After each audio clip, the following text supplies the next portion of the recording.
All right. I need to get to the bathroom, and it's time for some dirty water, as most of you guys know. Grunty, this is your game. So what I'm gonna do Yay. is I'm gonna run a 3-minute ad while I go get something to drink and all that. At this the start of the battle, so if you're not subbed, you're gonna watch some ads, but you won't be. You don't have to worry about missing anything really.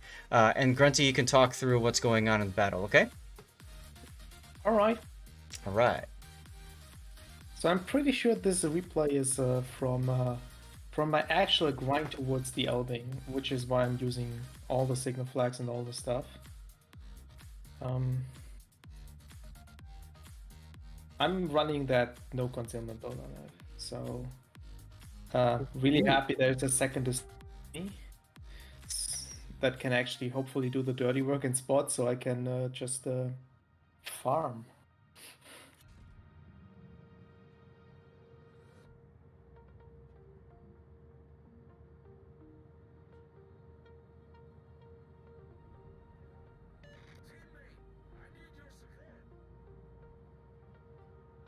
I do prefer the non-concealment setup because it allows me to run a very specific build that doesn't run last stand. Like, these ships are big and the turning isn't great, so I kind of wanted to use the steering gears mod in the 5th slot anyway to help with the rudder shift. And once you sacrifice that concealment, it doesn't make much sense to pick it up on the captain. And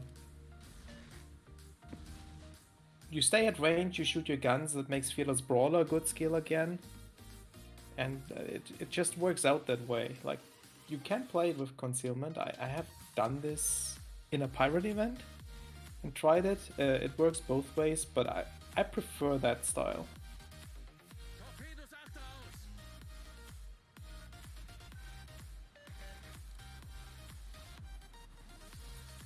It's also like, because these destroyers are so big, like, you kind of don't want to get spotted 6.5 kilometers away from an enemy destroyer and being closer to the enemy cruiser that can potentially hit you. You kind of want to stay at range, so that gives you the ability to dodge the fire.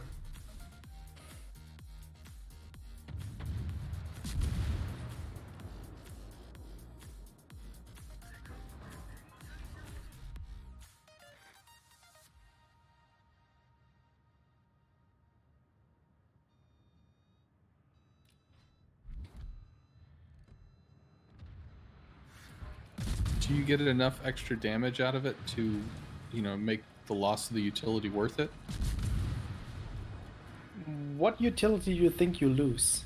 Like, your concealment at best is 6.5. You're not a capping destroyer to begin with. So I don't think you lose actual utility. You're also not good at fighting other destroyers. Like, you need the AP shells. The HE is just absolutely terrible, even against enemy destroyers. So I don't think you lose any utility. That rudder shift is much nicer. It's 3.3 on the Schultz with that build.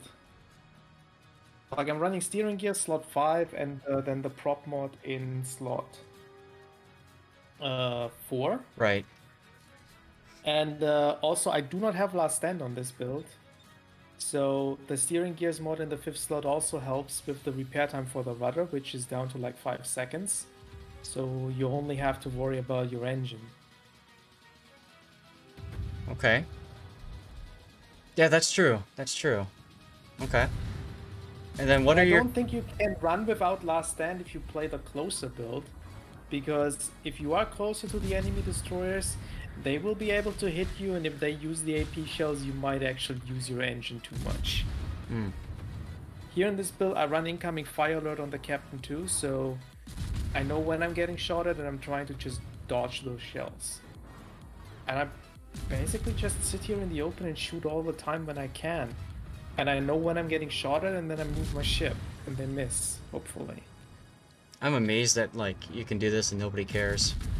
I mean, I guess the Buffalo doesn't have a shot on you, so it's just a Soyuz. By the way, cheers, everyone. This is my whole point with coming back to the CVs. Like, yeah, you can spot the destroyer, but Like, I'm not getting shot at here. I'm in the open. I'm a big fucking destroyer and nobody cares. Unbelievable. Oh, they're shooting. They're just shooting somebody else. It's easier to hit. Oh, Edge, of course it's not. But funny story about that. Since we were gone, I turned off the ice maker, and I realized I had forgotten to turn it back on until this morning. So I turned it back on in the hopes that it would make some ice for me before I needed to, you know, add some ice into my dirty water. And unfortunately, there's still no ice. 404, ice not found. Those shells are brutal. Yeah. Yeah, and this is a Russian battleship. Like, if that wasn't Russian with good deck armor, I would be doing so much more damage. Well, I guess I need to respec my captain and not play it in ranked. Well, I just mean for utility, like, what happens when your spotting DD is dead? And then you become the spotting DD, but you're at an extreme disadvantage as opposed to having less of a disadvantage? I mean, still, you're at a disadvantage that doesn't go away. I still think, like, you actually, it's not a disadvantage being spotted at 8 against an enemy destroyer. I'd actually call it an advantage because you know the destroyer is there. If you have the 6.5 concealment, you're probably not gonna make it out because you're way closer, and yes, your rudder shift time is quite a decent with that build too, but you still have an 800-meter turning circle. Right. So you're not making the turn out, especially if there's something else that is backing up the enemy destroyer. I'd rather actually be further away. But the problem is that, like, especially, yeah, that's why I made the comment about I just won't play it in ranked, because if I'm in ranked and there's maybe one other destroyer, or I'm the only destroyer, I mean, how am I gonna be able to provide vision? You know what I mean? Yeah, but you're not really providing it with 6.5 kilometers anyway.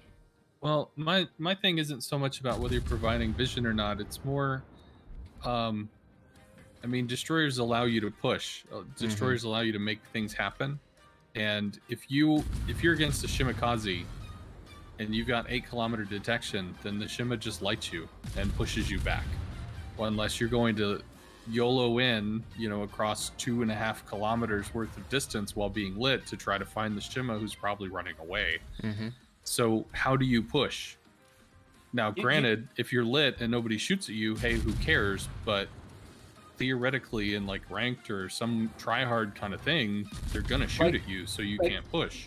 Right. You're not pushing, that's correct. But my whole point is that you're not pushing even if your concealment was 6.5.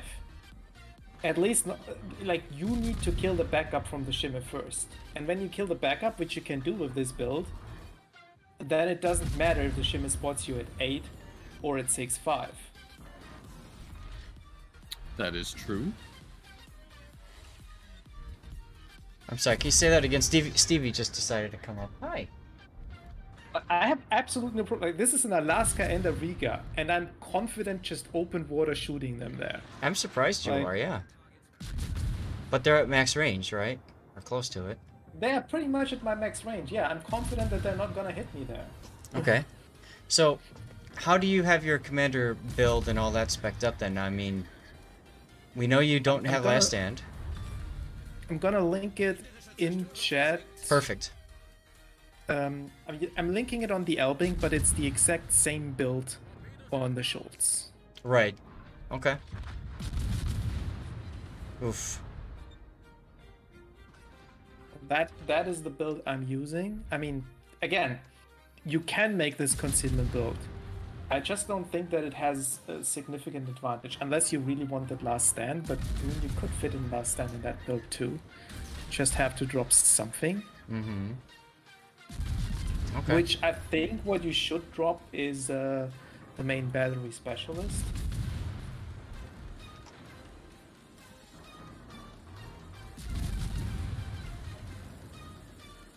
I have to say this Alaska and this Riga are probably not the best players.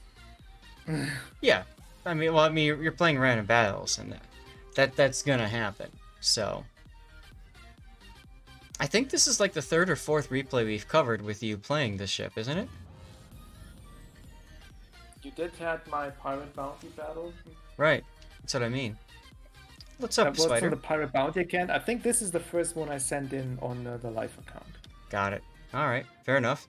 Coughlin, hello. Thanks for lurking.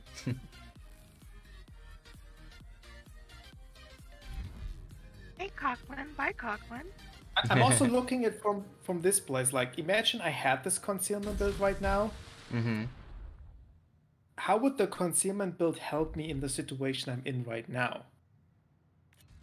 Like, it would have 0 advantage over the build I'm running. Yeah, I mean, it would... Oh, hold on a second. I have a guest. He likes to come in, walk behind the green screen, and then surprise me on the side. Oh, no. I mean, everything works when it works. So when you have DDs, when you have a front line that hasn't collapsed, great. You know, it's going to work out. You get to do damage. But if you start taking, like, terrible losses, you start getting pushed. The question is, other than run away and hope that your DPS matters enough, like, if you're ever put in a situation where they've got 2 caps, you've got 1, your options are kill everybody or kill everybody. It's kind of the same though if you are like playing a Russian Tashkent or something. You face the same problem. Mm-hmm. It's just like these ships, in my opinion, are just not destroyers in the classical sense. I guess the thing about the Tashkent, though, and Mogador is it's got the speed to be able to dodge, right? But also it's the speed to be able to run down a DD. Like if a Shima ends up lighting you, if you have an idea where the Shima is, you can force the engagement. You might take damage getting there, but you could force the kill. Of course, you can't dive, you know, if he's got a cruiser or 2 in his back pocket, but like there's still an option there. Whereas I just don't see how this. I don't.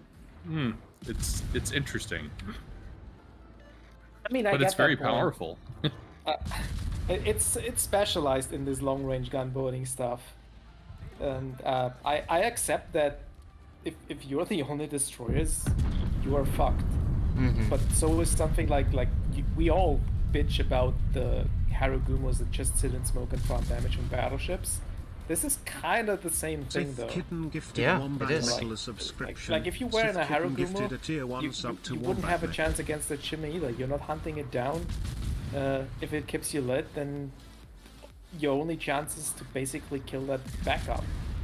And I think that these destroyers are pretty good at killing that backup. Okay. So that goes almost back to our discussion. And by the way, thanks for the gifted sub, Sith, for Wombat there. But this almost goes back to our discussion about carriers and about depending on the team. Because if you're taking out the backup, you're essentially hoping that your team is going to take care of what's in front, right? Yeah. That's the design of the FDR. Like, the FDR can seem extremely formidable and scary, especially if people just spread out and wait to die. But ultimately, it's not killing destroyers. It might light them, but it's not dealing with them. So it's attempting to kill battleships and kind of deal damage to cruisers and hoping that the team capitalizes off of it. But I've been in games where, like, I'm in an FDR and there's 4 DDs on each side. Oh, we lost 2 of ours. Great. I hope I farm those battleships real quick before we lose all of our caps, and then nobody's around to be able to kill the DDs. It's rough. If you see the right angle, these destroyers here are actually quite okay at killing other destroyers with the AP shells. Like, you can do like 6,000 damage to them if the shells actually arm. It's just literally like you probably need something to spot the destroyer for you, or the enemy destroyer just shooting at you too. So they get lit by that means. Okay. I just want to say that's a happy cat face. Yeah, he is very happy. And hello, Ederanika, it's good to see you again. And Duckman, I don't know what's up with you and that alert, but that's the second time I've seen you saying I subbed, but I don't see the alert coming up. So that's weird. You must find a real stealth way to sub or something. Demoser, nice. You got some good stuff. Awesome. And yeah, Stevie is happy, although I'm finding some knots on him. And I also found some dried poop on his butt that I'm going to have to clean off after we stream here. So that'll be fun. Thanks, Seth. I don't think anybody wanted to know this. Oh, well, Duckman wanted to know it because he saw me take a look and go, ew. So, he was curious. Yeah, they're getting old, you know. He's 17, and he had a lot of... He's got more. Jeez. What have you been doing these 2 weeks? He's got knots all over him, so I'm going to have to really work on clearing them out. He had a bunch on his chest, and I got rid of them, and under his neck, and he was very happy to get rid of all of them. But... Yeah, Fabletics is definitely poop-proof, right? Hey, there you go, Raining. Next set of patch I just find it amazing how accurate these destroyers are. Like, you can really aim for certain parts of a ship, and he will do like 6k damage on a bow of a battleship. If it's a little bit angled, like the combination is just so nice. Very accurate, very good ballistics, improved AP penetration angles. Mm-hmm. Hey guys, real quick, I hate to interrupt, but I just wanted to point out because the chat's been moving. The person who won the big giveaway pack that I built up got 15,000 coal, 20,000 free XP, and 12, I think, dragon flags. Nice. Yeah, it's a pretty good haul. That's it? Yeah, that's it. And Edge, yeah, if it repels poop urine, I mean, it is supposed to be stain resistant. And we did see him poop, like, actually really poop on my shorts the other day, and they came out okay. So, I agree that's definitely something that they should... That's a dream scenario here for a German destroyer. Right? This guy got saved by beaching here. Not for very long. Now, Schultz versus ZF6 is an interesting concept because ZF6 has the reload booster for burst damage against a destroyer if it runs into it. I don't think you can compare them. No, I agree. The ZF6 is more like of a traditional destroyer. Yeah, I remember before this line came out, you know, there were some people, I guess some community contributors or whatever were saying like, it's just the damage isn't there. I don't know if the damage is there. And I remember I played it once. I played the tier 10 and like I had not really played DDs and I pulled like 100,000 damage in it because it's extremely accurate. So I'm like, I don't know what y'all are talking about. This seems pretty powerful. Right. Like having the ability to put your shots where you want them to go, like that's huge. It's kind of nice. Like you can two-shot a Minotaur. Jeez. Yeah, I need to retool and adapt to my own playstyle, I think, to the ship, and it takes a while to figure that out, especially since the tier 8 and 7 don't really play the exact same way as the 9 and the 10 because of the AP pen. It's actually funny. I grinded through the tier 8 on EU very recently, and I tried it with the long range build. Mm-hmm. While I was playing it on NA, I had a close range build, and I did better on EU with the long range build than I did with the close range build on NA. That's interesting. Which might contribute to the fact that I was more familiar with the ship at that point to begin with, having the experience from the NA grind already. Mm-hmm. But that ship really surprised me. Like the C-31 is an absolute turd. Like, there's no way around it. Like, that ship sucks. But the Merca already feels really nice. See, I had the opposite experience. I enjoyed the Z31 in ranked, and I hated the Mecha in ranked when I ground that one. But could also be the captain actually build. Cool. Like every ship in this line is like a progressive. It gets better every single tier. Like your AP shells get better ballistics, they get more damage, they get better pen. Just from tier to tier, it's like a continuous improvement. The only thing that actually gets worse is the turning circle. Okay. Alright guys, we're going to probably start early pretty soon here with the Stream Raider, so get your last units in. Because Grunty has managed a pretty nice carry here, and thanks for being a part of the conversation. It was really great to be able to talk through, you know, what you did and why. So, like it helped me this game a lot. Like having that second destroyer here on the A, no, not on the A cap, on the C cap at the start is Yeah. basically what I needed to enable me do that. Totally admit that. Right. Well, and the problem is But that in if you random battles, you are very, very rarely the only destroyer.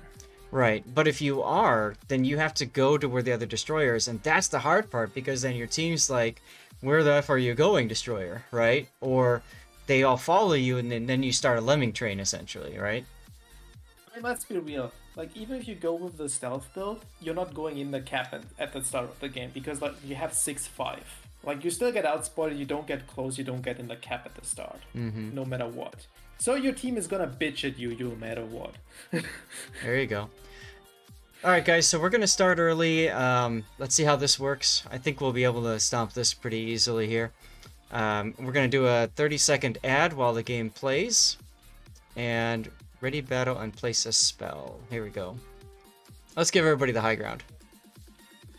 All right, 30-second. Here we go. High ground only works for ranged units, so you I know. really need to place it where ranged units are. I just felt like using it. And everybody ran away from it. But they were high when they started. Damn right. That's the point. Hey, I got this far without even using spells until today, so... Felipe with the Carnotaurus kill. Nice.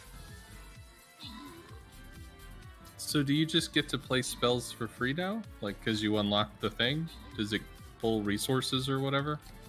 No, it's free. Oh, that's cool. Yeah. It's like an additional unit the captain can place, and it's basically it. Grunty? Do you want the gold or do you want the warrior? Warrior. Figured as much. Deadliest gets the other one. Alright. So moving on to a 4-skull battle. This one actually looks like it might be more difficult, so I'll go ahead and throw my archer down. And next up is going to be a Summers game.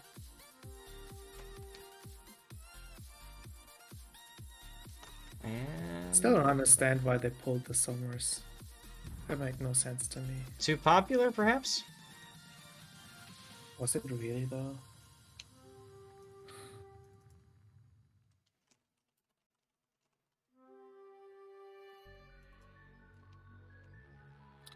Possibly competitive. Mm-hmm.